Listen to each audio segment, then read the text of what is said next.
This is the actual sound of the radio emissions from Jupiter.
I suppose there are several very important differences between the art world of the 60s and the 90s.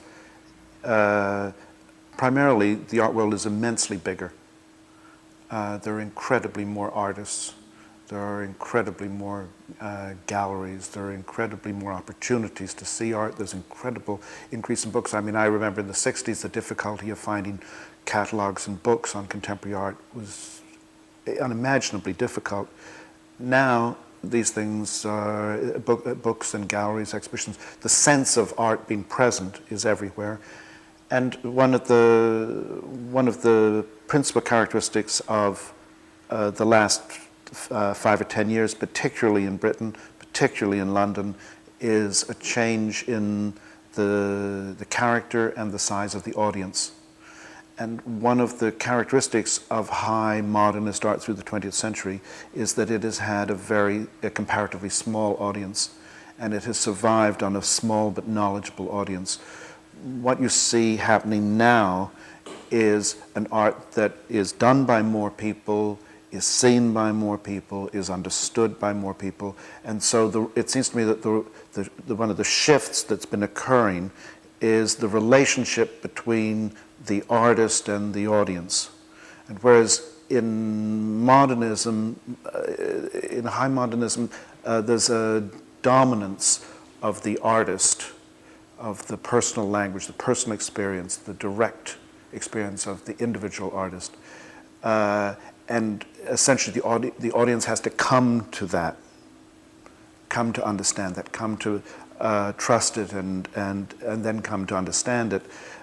The situation now privileges the audience more, and the artist is much more conscious that there is an audience, and the artist can be seen to play to the audience. The artist is conscious of trying to make work which the audience can engage in, rather than making work that the audience has to struggle with. If one goes back to the art of the 60s, artists were very much concerned with questions about art itself, about the nature of art, about what it was. And in a way, there was a very limited range of subject matter that advanced artists felt comfortable with dealing with.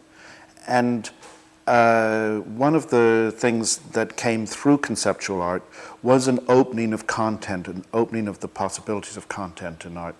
Now, I would say one of the striking characteristics of the art of the 90s, of the young art, and particularly the young art here, is a very heavy emphasis on content, and an incredibly wide content, and a content that allows the artist to approach almost any issue. So the issues of great grandeur, emotional grandeur, such as life and death and sex and sexuality and relations, all sorts of very loaded questions which have become possible for artists to deal with, which I think is also one of the reasons why it finds a greater audience. So on the one hand, you can say that there is a detachment and a kind of cool about the way in which these things are approached, but they are very emotionally loaded issues. And they are emotionally loaded issues that artists in the past, in the comparative recent past, have found it difficult to find a route to knowing how to approach.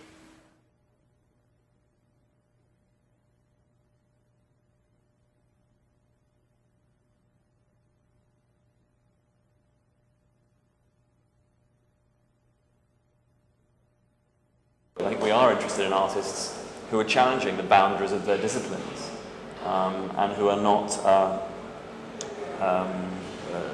nervous of taking risks that might be considered to be outside their own particular pigeonhole. I think everything Archangel does has had a kind of performance basis to it. I mean, I think Whiteread's house was a kind of performance, albeit a very kind of mute and static one. And what a lot of our projects do is generate a sense of, they animate a part of London, they animate a community, they make that place and those people feel alive, and they feel they're participating in an event. I think that's a key word really, is that each of our projects is an event in itself. It's not just another opening, it's an event. And that gives it a theatrical dimension, and a kind of resonance that hopefully extends its life beyond the time that it's actually there. You know, they're particularly memorable somehow, partly also because it takes a sort of journey to get there. In the recent project we did in the Royal London Hospital with Neil Bartlett, an example there actually of someone from one tradition, the theatre, being inspired by another tradition of painting. But the actual process of getting to the space was as interesting an event as the project itself. There aren't, you know, our works aren't like traditional paintings. There aren't frames around them which say this is where the work begins and this is where it ends. This is the point which cuts off the world from the work. There's a lot of absorption of the world into the work and vice versa. And you know, I think that also charges the experience in a very particular way. Added to which, I think the audiences that come to see our work are very broad too. They're the kinds of audiences that wouldn't necessarily congregate in the same place for other kinds of arts activity. You know, so it really is a very broad audience, and that adds to the excitement that you feel you're actually somehow sharing something with people that you wouldn't normally. I think each project, if a project doesn't say to people that something is possible, which they might not have thought was possible before, then it would be disappointing. It's about, you know, pushing ideas, making people think that they can do things. It's also about getting, inviting people to reassess the city in which they live, and particular parts of the city in which they live. I mean, no one who walks through that particular part of Bow can do so now without remembering House, which is a project about memory. And in a way, the legacy of that is the success of the project. And we do want people to perhaps reconsider the places where art and ideas can be expressed. I think that's the most important thing, really, rather than any kind of polemic that one could identify as running through the project. One of the things that's happened in British culture, with British metropolitan culture over the last 10 years, it's become much more of a self-help culture, much more entrepreneurial. So whereas in the 70s and through much of the 80s, you got a sense that artists would wait in line until their chance came, you know, their chance for a museum show, their chance to do a book or a new dance commission. Now they're making it happen on their own anyway. And if you like, that energy, to some extent, is something that we can tap into, but also help direct in ways which they wouldn't be able to do entirely on their own. So if you like, there's a combination of the energy out there plus Archangel being able to catalyze and direct that in different ways. And museums just can't or won't do that. It's just too troublesome and too difficult.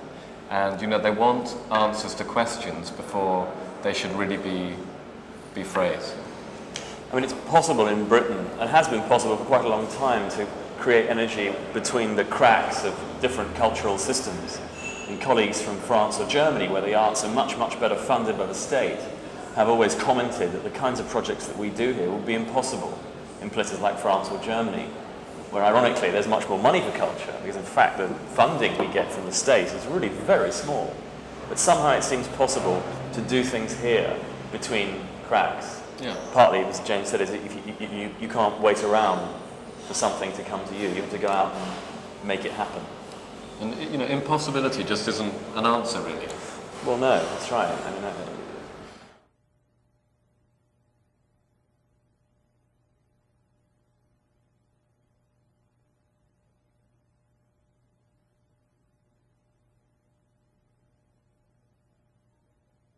in terms of British artists working in this country, there are people like Keith Piper, and Sonia Boyce, Shitapa Biswas, Serena Bimji, a whole range of artists whose parents came over to Britain in the post-war years. But these artists have been born and brought up here, so they're very much British artists. This is where their cultural references, their cultural history lies. However, they draw on the experience of their parents coming from different parts of the world, in most cases from the former colonies of Britain. And I think that generation of artists are just coming into their own now. And the range of kind of different backgrounds of artists is really quite astounding that exist in London. The Institute is seeking to work with those artists and to show how their work draws on all these different cultural backgrounds. One of the problems in the 80s, when some of these artists were shown, their work was in exhibitions and so on, was that people tended to focus on their otherness, if you like, on their Afro-Caribbeanness or their Asianness. And that was a real problem for a lot of these artists because it limited their work.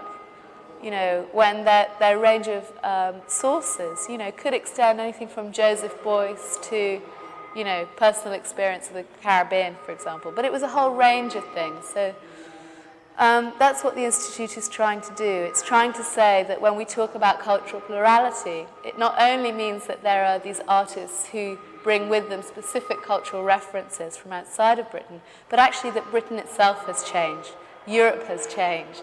And very often the kind of Britain or Europe which is represented abroad is a very narrow view which doesn't really relate to the reality that exists now, which is very much of a hybrid, culturally plural society and culture, which has been enriched by that. One thing that's very important to say about the Institute is that we made a decision early on not to do projects which were defined in terms of race or nation. I think that's very important because there's been a tendency, for example, to do shows of art from Japan, art from Colombia. And I think that's been such a limiting kind of framework. Similarly, there have been projects of work of black artists or Asian artists. And that too has been incredibly limiting for those artists and also for the audiences because they're forced to look at the work through a very specific kind of prism. Asianness or Colombianness, an essence which is often elusive and not based in reality or people's real experiences. That's not to say that we don't, for example, do shows of work where all the artists happen to be black or all the artists might be Japanese or Colombian. But the reason that we bring those artists together will be because there is a relationship, aesthetic and intellectual, in the work itself. So we're always going back to the work. And that has to be the kind of raison d'etre for bringing work together, not the cultural identity of the artist per se. We like to work collaboratively with artists. The Keith Piper project, Relocating the Remains, for example, is a major exhibition which has been in development for almost 2 years now and represents a very close working relationship with the artist. We first approached the artist with a view to maybe doing a retrospective, but he didn't want to do that. He didn't feel that the idea of a retrospective was appropriate. And what that has led to is, I think, a very exciting project which disrupts the traditional notion of an exhibition, or indeed of a retrospective exhibition, in the sense that it's neither new work nor old work, but a fusion of the two. Very much like Keith's work, which tackles this theme of the relationship between past and present, both in terms of the forms of his work, but also in terms of the content. And I think that's what's very exciting for me about the Institute and the way that we work, that through these collaborations with artists, we're hopefully changing kind of conventional, traditional modes of doing exhibitions, of doing artistic projects, which break with the past and break with kind of traditional models and paradigms.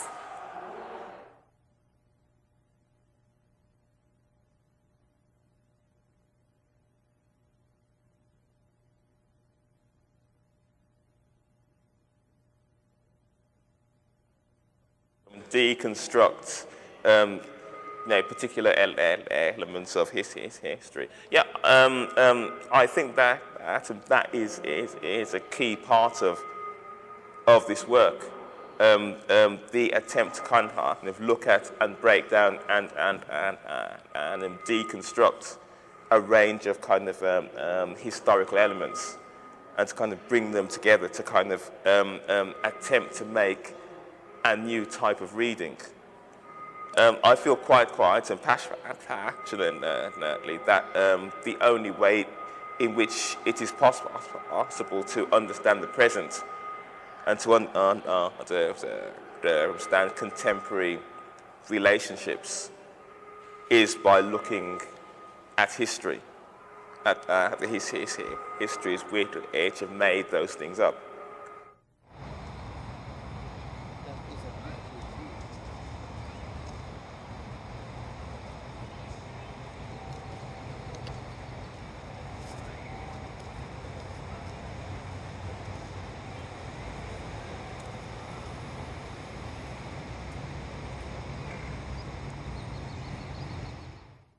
It's important to construct on the basis of knowing history and what's gone before, so as not to repeat history, if you like.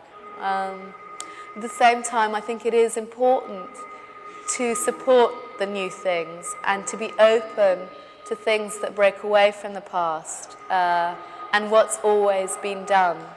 I think that's something that, particularly in Britain, is quite hard. I think Britain has, ironically, for being the first industrialized nation, been a country, for example, which has had this enormous nostalgia for a pre-industrial past, for the rural, the pastoral, and actually kind of been rather apprehensive of the new and the industrial and the innovative and the technological. And that's been true of culture too, and its attitude to artists from outside of Europe, or whose backgrounds comes from outside of Europe, or indeed of new work and new technologies and artists using new media. So I think Britain does need to come to terms with the fact that it's always been changing, that there never was this kind of pure, unadulterated past, which sometimes it seems to have been nostalgic for, and to kind of embrace change and the changing face of Britain, however that's manifested. I think the new's always being built to some extent on the dismantling of the old. But the way I view the relationship between the present and the future and the past now isn't in a kind of linear way where one thing just replaces the other. In a way, all of history and all the traditions and languages of vocabulary and art are somehow available to the contemporary artist in whatever mixture they want. And they've folded in on each other. And I think that folding has become particularly present in the last sort of 5 or 10 years. So destruction maybe is too strong a word, but kind of like remixing and reimagining old forms in new contexts. Britain is still coming to grips with what it means not to be an empire, what it means to have all these people who are British, but whose background, whose ancestry lies outside of Britain. And it's a difficult negotiation. It's difficult for those people who are British but who have ancestry outside of there. But it's also difficult for those people in Britain who are still kind of coming to terms with how that has affected what we call Britishness and British culture. The effect that it's had on the culture you can see everywhere, and particularly in areas like visual arts, music, fashion, academic writing. It's been enormously influential, both here and abroad. And I think it's increasingly been taken up abroad because it is a way to try and make sense of, if you like, globalism and the ideas around global culture, and the fact that none of us really, and I'm talking here about those of us who are living and working in the Northern Hemisphere, no longer exist within very small islands, cultural islands, bound by nationality and race. There is much more exchange, much more dialogue going on. And I think that people are trying to find ways to articulate that experience. And I need to distinguish here between the experience, which happens on the ground, between individuals, between cultural practitioners, and the global trade, and what happens on the level of corporations and multinational companies, which I think is rather different, and which sometimes isn't a two-way street. I think that there's a crisis in the way in which artists, many artists, and many people who care about art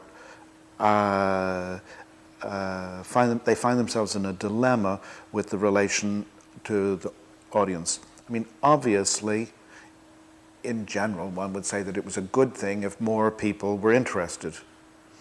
I mean, one seeks to, it's much better if there's lots of people who really care about Mondrian than if there's very few people who care about Mondrian. On the other hand, because there is such a long tradition of rejection, there is also a sense that somehow it vulgarizes art, and that art itself will be vulgarized by seeking to reach a larger audience, and that this undermines the integrity of art. My own feeling is that partly that this is what's happening is an inevitable thing in which nobody has any control over anyway, and this is the way the world is. This is the way things are going, and one has to try to understand what's happening rather than try to change it, because I think that's not really possible.